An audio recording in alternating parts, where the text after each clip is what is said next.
My name is Larry Warren, and I was a witness to the 1980 Bentwaters UFO events.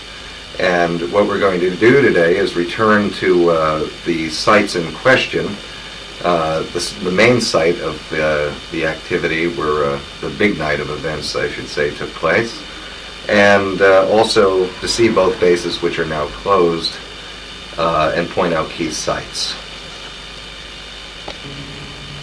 My name is Peter Robbins. I'm an independent researcher and writer who's been working with Larry Warren developing this Bentwaters story into a book called Left at East Gate. We've been working together for 6.5 years, and I'll be along for the ride today on our trip. Right now I'm standing with my back to the main, to the entrance, to the gate entrance at RAF Bentwaters, now closed, that Larry Warren first exited through on the night of his involvement in the incident. If Tony pans the camera, you'll see a deserted gate entrance that was of such high security at a certain point you couldn't even get close to it.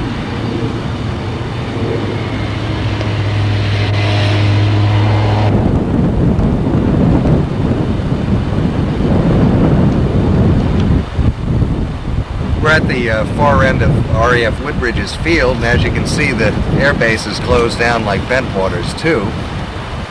This is the area right to my left where we had our first roadblock, and I'll point it out right across here. And they stopped a civilian's car that night. The woman was obviously trying to go down Eastgate Road. It was very late, and they told her there were unexploded ordnance in the area, and they wouldn't delay her long, and that was just so our convoy of vehicles could pass and head down this road. And at this point I had no idea what was happening. I'm standing at East Gate at RAF Woodbridge, and it's right behind me actually. And on the 27th of December, a security police patrol observed lights for the first time out in that direction, down Eastgate Road in Rendlesham Forest. And of course, all the trees are gone now, but it was a tall pine forest at that time. And the first reports were made to Central Security Control right from that guard shack right there, reporting these lights, and they were given permission to go out and investigate the sightings. One law enforcement officer and 2 security people went out into the woods and had a series of extraordinary events take place. Also, some abductions possibly took place. The next night, certain events happened that are unclear, and the third night, we'll be taking you to the site next to show the site where I was involved directly and witness what I saw, which is out in Rendlesham Forest. But this is East Gate, where it all began.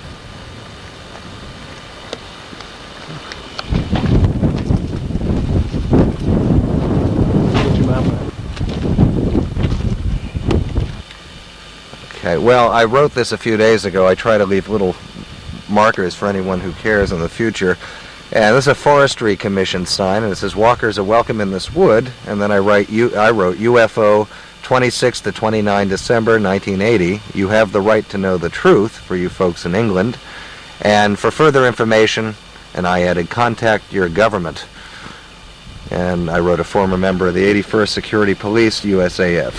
And it should be a marker here for this stuff. On the night of December 29th, 1980, this is as far as we got in the vehicles into Rendlesham Forest, and we all stopped. This was more of a circular area at that time. It's been spread out due to clearing of trees, and there was an armory vehicle parked right about here. We turned in our weapons, which we shouldn't have had off the base anyway, and moved into the woods with, some people had sidearms, I did not, with Motorola radios, which I had to turn off. The lower ranking guys had to maintain radio silence. Colonel Halt met Lieutenant England, who was in my truck, and they moved out on this path when I first got here with a small group of people back into the woods. We had a lot of lighting equipment here that did not work as soon as we got out in this area. I had still no idea what was happening. After about 10-15 minutes here, I could see a lot of activity down at the end of this road at the time. Lights, flashlights moving, flashlights in the woods, a lot of radio transmissions. We gathered into a 5-man group. I was with Sergeant Adrian Bustinza. A captain from the base arrived. He was with us, and we broke up into small units and moved out through the woods. I then went down this path. It's impassable now because of the new trees, but we got down this path and turned right and continued that way through dense forest with trees much like this right here. They're all gone now. To give you an idea that there was a lot of spread between them. As we walked, I started to see flares off to my left at about 100 yards or so in the woods with red surveyor's tape surrounding it. And we heard on the radios, the one senior guy in our group who had the radio running, "We want you guys to avoid those hot spots. We don't want you walking all over them." And that obviously meant radiation areas where this other object had been seen moving through the woods that same night. No idea what was going on. Thought we were fighting a forest fire or assisting in that. We continued on through the woods. There were British personnel here. There were bobbies from the town of Woodbridge present. They went up that way. There was a British police car that went down that way, and you can hear it on the actual halt tape, it pulling up. And they were witnesses to this event that you're going to see also. If it was scary, it's scary out here at night no matter what. But, and not knowing why you're out here, but obviously something very serious is going on.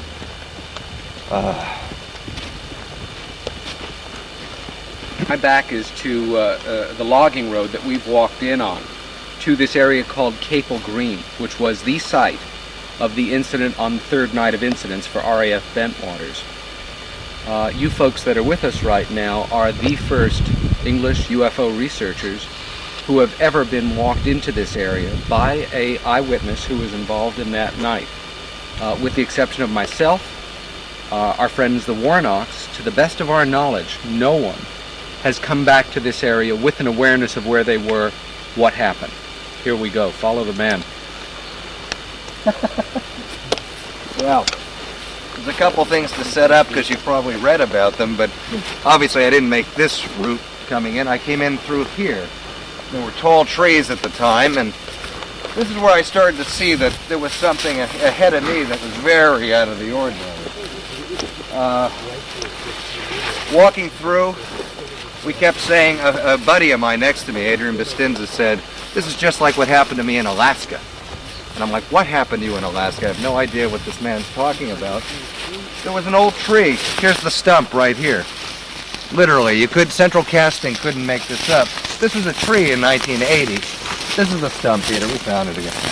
And I came up and I saw my flight chief, Robert Ball, attending to another airman I knew. He was rather new on the base also, who had his head in his hands, sitting right here. Really out of control, very upset. And I was in kind of perceptive shock at this time. Really, everything blended together.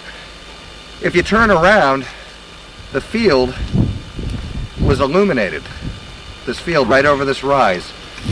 It was illuminated, and I'm looking at it. We walked by this, not by light bulbs, by this object on the ground. These brambles that you're seeing were tearing at my legs and everyone else. There was an old fence here at the time. It's gone now. Barbed wire. Be careful. And we were accused of breaking a fence. Well, I don't know about that, these stories, but the fence was flat, so we walked right through. And I'll describe what I saw next. Geez, Larry, it's really amazingly apparent today. Look at it. Yeah. Son of a bitch. Well, the first thing that happened, this is the field. We came to this rise and I stopped right about here. There was security police all over the place. This tree was illuminated a yellow, and I used it as a marker that night. Off in the distance you'll see a farmer's house, and the light on the left second floor window was illuminated, and there was a white car parked there. You could see it. This thing illuminated everything. There was a circular... Peter, go to the dead center. You're going to bear to your... No, you're going to bear more left. Peter's heading right now to the approximate... Keep going. Stop. He is probably in dead center where this illuminated, transparent light on the ground. It was a foot in height. It wasn't hovering or anything. It was a circular thing, probably 50 feet across. It was self-illuminated. You could see through it at times. This field was all green grass, just like you see out there in December of 1980. And you could see through it at times. Right over here, Peter, walk to about where the cameras were set up. You want to come back this way, and you want to stop right there. These are there were Air Force or our base photo labs or public affairs cameras set up. One big motion picture camera and one small, well, at that time video technology was quite bulky, smaller video camera. There was a lot of personnel over in this area. This second fence was not here. We were told to move on into the field. Sergeant Pastinza and I stopped right about in this area. The first thing I noticed, that I watched the cameras shooting all the while. This mist object was a good 20 feet away from me. It was only this high off the ground. It was not hovering, and that's been misrepresented through the years. It was about this big, high, and we were watching it. There was a lot of security police from D-Flight. 2 English bobbies are right over here. Over in that way, some senior personnel started to move into the area from beyond that big log over there. If you see that tree turned down, that's where the senior officers started to come into the field. As we were watching this, there were disaster preparedness personnel out here with Geiger counters going in a almost half clockwise motion around this thing on the ground. The next thing I know, Sergeant Pastinza nudges me on the arm. I see the lights on in that house. I'm saying, Christ, somebody's watching this also. Still, again, you wouldn't have thought this was a flying... It wasn't. It was a solidified mist. That's all I can describe it as. Sergeant Pastinza knocked me on the arm, and 2 cows were walking. At this time, there had to be farm life here, farm animals. 2 cows walked up and were staring at this mist also on the ground. I never saw them again after this next event I described happened. We never saw them again. I can't say what happened. I used this tree as a marker. I think we've shown that. It was illuminated, and I said, I have to come back to this area. And sure enough, that tree is no different than it was. From that stand of center trees right there that crop out toward this field, I noticed a small red light over the top of them. It moved in. We thought it was an aircraft. I did, because the runway is just about 1.5 miles that way. And it moved in over the field in a downward arc so fast, stopped. It hovered about 20 feet off the ground. It was the size of a basketball, American basketball, self-illuminated, not quite red yet. That's the closest I can describe it. As soon as you could get a fix on it, this thing exploded. Light showered down where Peter is. This is how close I was to this event happening, and everyone else. Showered down on this object. I can't tell you how long that happened, but my eyes were flashed out. Some personnel ran right back over this rise into the brush, and a lot of us were left just standing here in shock. In the place of that mist was a solid, all I can say is solid, I didn't touch it, machine. It was about 30 feet across the base. It rose to about 25 feet in a sharp angle. It had delta appendages that came out of it. I can't tell for sure if there was landing gear or not. It was so low to the ground. No windows, no markings, no flag or country of origin, nothing. You could hardly look at it dead on. If you looked at it at the side of your peripheral vision, you'd get a shape of it. And there it was, clear as a bell. We could not move. At one point, through this event, which seems like a dream state at this point, if you can imagine, I couldn't, even thinking about it now, can't really comprehend the full dimensions of it. Myself, Sergeant Pastinza, one of the disaster preparedness gentlemen, and my shift commander moved in on this object. We were ordered to move in on it for whatever reason. I walked like this, clearly, and I'll use probably within this much distance. Say Peter is the front face of the object. Standing this close, we cast shadows upon it that went up at an angle. They had Geiger counters near it. We had to walk back and forth. We walked at this angle, and we had no armament, so there was no useful reason for this. And we walked back. There was a light that would come down on the shadows of our heads. Now, to cause a shadow effect on this object is strange because we couldn't get lighting equipment into this forest. None of them would work. But it was pulling our shadows. It's starting to rain, but the next thing that happened is that we went back to our position. Cameras are rolling all the while right over here.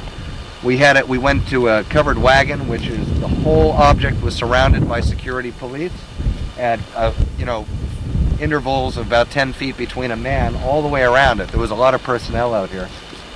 These light moved out from the side over here. I'll show you. And it moved like this. And it came around. It was one piece of light this wide.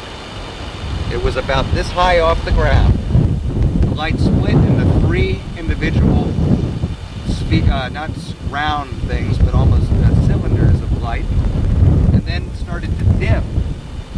Within the light, you could see clearly what looked like eyes, facial features, bright clothing, and some other device or something, but the legs and the lower extremities you really couldn't make out. It was almost translucent, a bluish gold light. This thing stood here, it floated here, it moved toward the front. There was a lot of activity, cameras flashing all the while. Our wing commander, Gordon Williams, came in from that area with senior officers. He walked like this. I recognized him. He was 6'7" or so, very tall man. Walked up, conversed with other people in his group. Also Donald Moreland, who was the squadron leader at the time, was present. Walked further up within this much distance to walk toward me, Peter, and I'll show you the proximity. You want to stop now. To these 3 beings, or whatever you wish to call it. What gave reality to the event is that the center one adjusted its head to his height. That said to me that these things were in fact alive. There was no sign language, contrary to good editing on our American home box office from a BBC interview. There was no handshakes, and there was no exchange of Milky Way candy bars. What happened next was basically just a face-off. If there was any communication, it was telepathy. Who can say? I don't know. I've never said those things. Funny enough, Gordon Williams looked. There was a sound in the woods that sounded like a tree breaking. I don't know what it was. These things retracted under a delta type of thing. Their arms, which you could see arms, moved up tight. And then after a standoff for a minute, it was very tense, they moved back closer. We can come in more here. And I'm standing right there watching. I was about 25 feet away from all this activity. He was looking down. These things, mind you, were about this big physically. Off the ground still. There was no standing, no three-dimensional shape to them. About this point, I'm over here, and my boss, my shift commander, tapped us out. He was saying, return to the vehicles. We went back up over the rise, the way we came in exactly, headed back to the trucks, and now back in the parking area, just after I left, we were seeing strange lights in the sky. We were seeing these blue type of things moving around. These things pass through lighting equipment. I didn't witness that. One of the gentlemen with us was driving one of the pickup trucks. He got into the pickup truck, and one of these creatures, or whatever you want to call it, they had followed us right down the road. And they're very interested in all the lighting equipment, and they would start them up, just like Unsolved Mysteries. If they passed through it, they could go through metal and whatever. This gentleman got in the pickup truck. This creature or whatever passed, I talked to him, passed right through the windshield. He could see its face clearly. This guy went bonkers and kicked the windshield right out of the truck, back at the first area where we parked, if you can recall. John Burroughs, who was off duty this particular night, he's a figure that's come into prominence, was also out here that night, but only as far as that parking area. He was not allowed here because he was off duty, and Colonel Halt and others thought he was rather obsessed.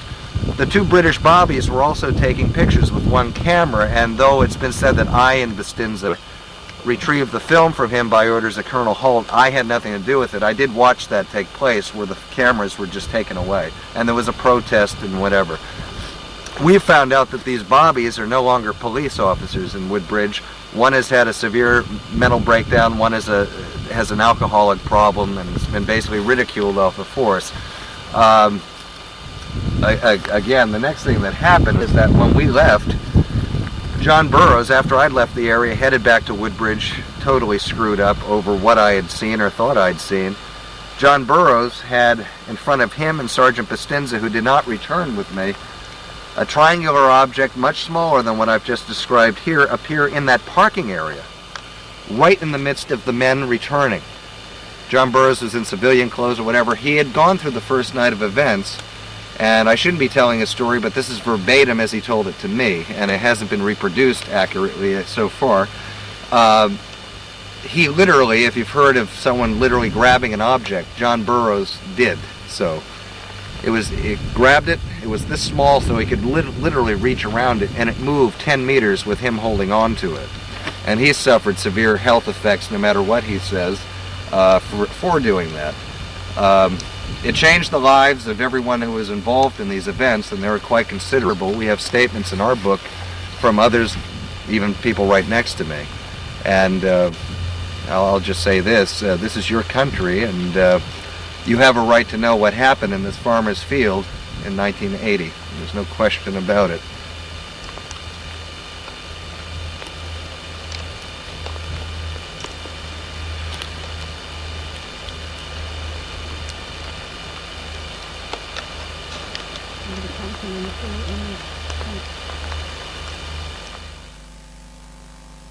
At that moment that I'm saying now.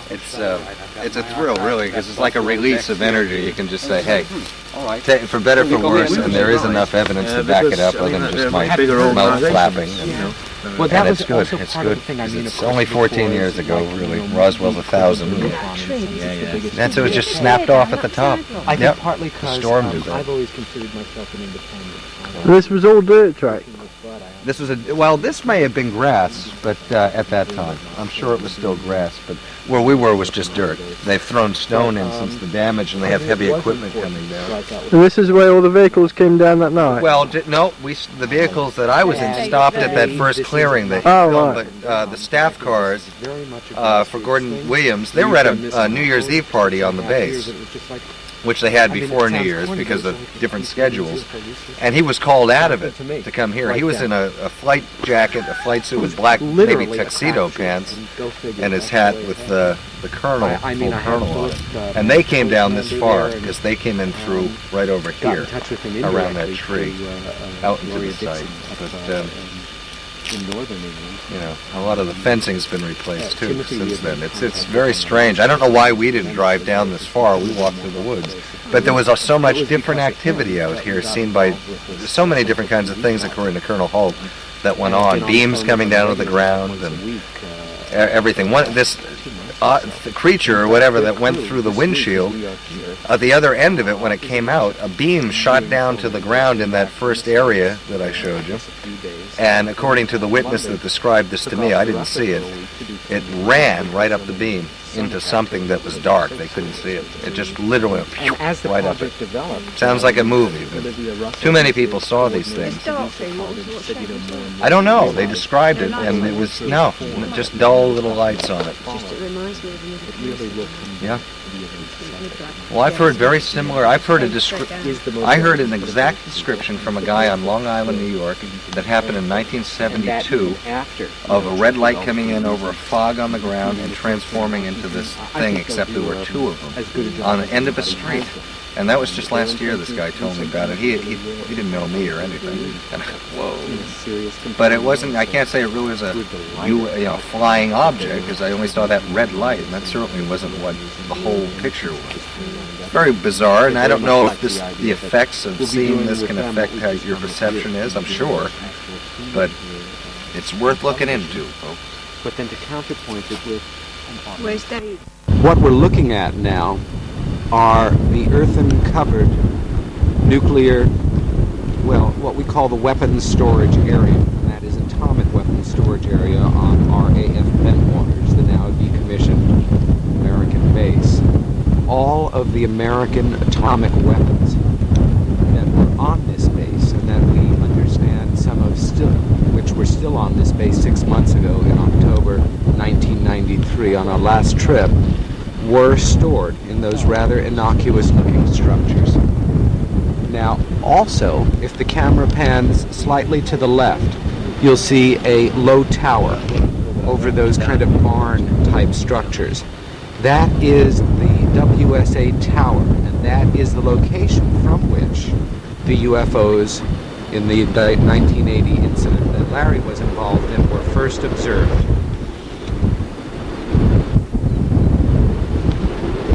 all deserted now.